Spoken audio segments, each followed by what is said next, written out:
Pop quiz. Who's the whitest prophet in history? You're probably thinking Joseph Smith, founder of Mormonism, right? What if I told you there's a prophet out there who's so white he makes Joseph Smith look like Malcolm X? He's so white he makes a bowl of vanilla ice cream yell, "Get him out of here, he's blinding me!" He's so white his 9-year-old child bride didn't need a nightlight. What if I also told you that this pale, pasty white prophet had black slaves and referred to Ethiopians as raisin heads? Would you call him a racist?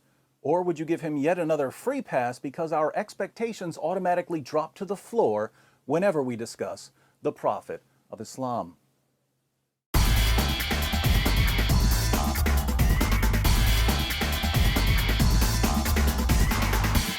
Many people who haven't read the Muslim sources assume that Muhammad was dark-skinned, but Arabs are classified as Caucasians and they can exhibit a variety of shades and tones. So if we want to know what Muhammad looked like, we'll have to go through some of the descriptions of his appearance found in the Hadith. Now, if Muhammad were sitting in a crowd of his fellow Arabs, how would we spot him? Sahih al-Bukhari, number 63. Narrated Anas bin Malik, while we were sitting with the Prophet in the mosque, a man came riding on a camel. He made his camel kneel down in the mosque, tied its foreleg, and then said, "Who amongst you is Muhammad?" At that time, the Prophet was sitting amongst us, leaning on his arm. We replied, "This white man reclining on his arm." "Hey, which one of you is Muhammad?" "This white Tom Willis-looking white guy leaning on his white arm, that's who." But let's keep reading about a prophet who makes the Brady Bunch look like NWA. Sahih Muslim, 6081. It was narrated that Abu Juhayfa said, "I saw the messenger of Allah with a white complexion and some white hairs." White complexion with white hairs. Who knew that Anderson Cooper was a 7th century prophet? Sahih Muslim 6071. It was narrated from Al-Jurairi from Abu at-Tufail. I said to him, "Did you see the messenger of Allah?" He said, "Yes, he was white with an elegant face." This guy's so white he makes Queen Elizabeth look like Queen Latifah. And the Muslim sources go out of their way to remind us how white Muhammad was. They tell us about the whiteness of his shins, and the whiteness of his thigh, and the whiteness of his leg, and the whiteness of his stomach, and the whiteness of his forearms, and the whiteness of his armpits, and the whiteness of his cheeks. Based on these descriptions, a friend of mine who's a police sketch artist was able to put together a drawing of Muhammad. Have you seen this man? Kind of blends in with the whiteness of the paper. On a side note, to all my jihadi viewers, I can't figure out if this counts as a cartoon of Muhammad or not, but I don't really care. So, Muhammad was whiter than a bowl of Cool Whip, but when he wasn't busy being scooped onto a slice of apple pie, he was setting an example for his followers by keeping a tight rein on all his black slaves. Sahih al-Bukhari, 7263. Narrated Umar, I went to the house of the Prophet, and behold, Allah's messenger was staying in a mashraba, and a black slave of Allah's messenger was at the top of its stairs. I said to him, "Tell the Prophet that here is Umar bin al-Khattab." Then he admitted me. Sahih al-Bukhari, 6161. Narrated Anas bin Malik, Allah's messenger was on a journey, and he had a black slave called Anjasha, and he was driving the camels very fast, and there were women riding on those camels. Allah's messenger said, "Waihaka, O Anjasha, drive slowly the camels with the glass vessels," i.e. the women. Here's one about a black slave who was shot to death while unloading Muhammad's luggage. Sunan an-Nasai 3858. It was narrated that Abu Hurairah said, "We were with the Messenger of Allah in the year of Khaybar, and we did not get any spoils of war except for wealth, goods, and clothes. Then a man from Banu ad-Dubayb, who was called Rifa bin Zayd, gave the Messenger of Allah a black slave who was called Middam. The Messenger of Allah set out for Wadi al-Qura.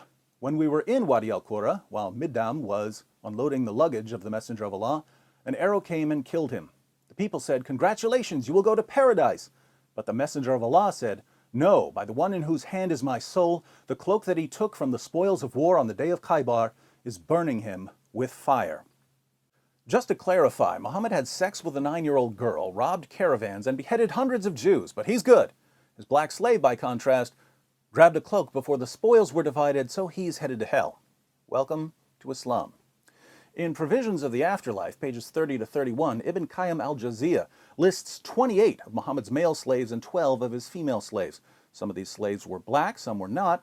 Muhammad renamed one of his black slaves Safina, which means ship. He called his slave ship, because he would load up the slave like a ship and make him carry everything.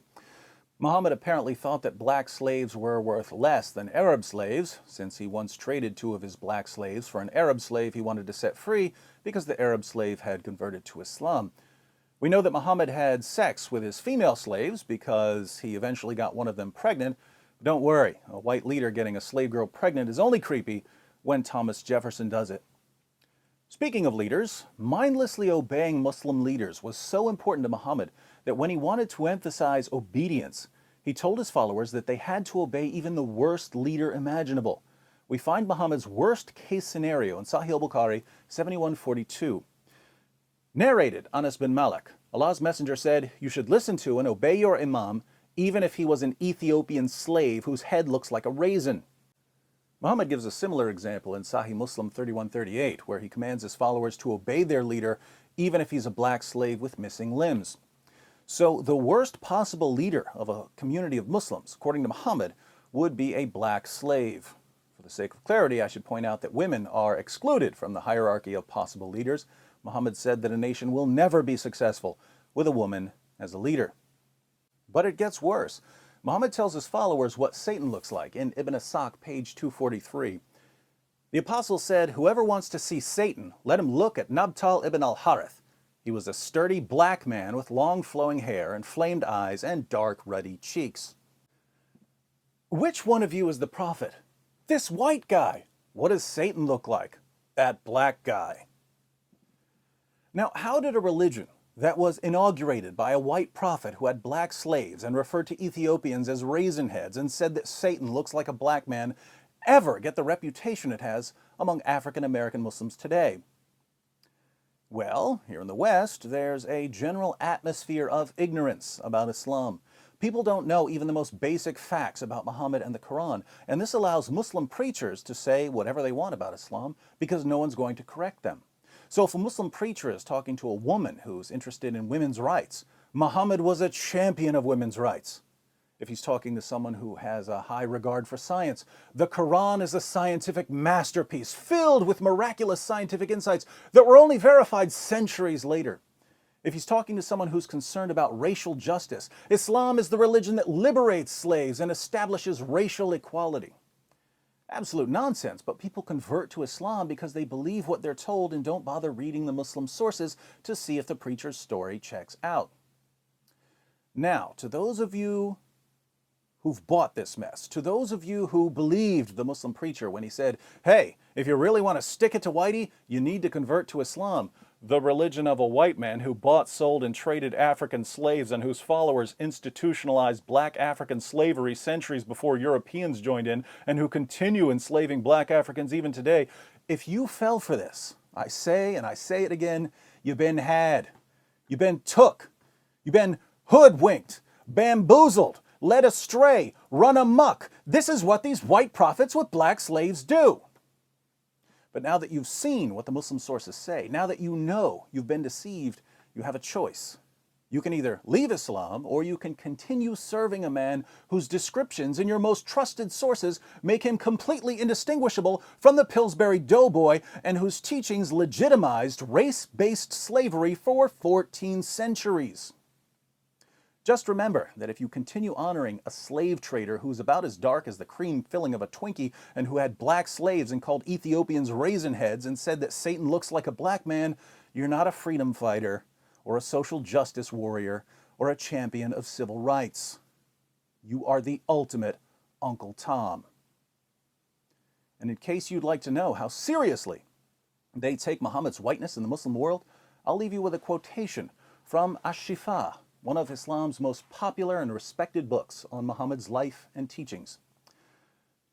Ahmed ibn Sulaiman, Sahnun's companion, said that whoever says that the Prophet was black is killed. The Prophet was not black.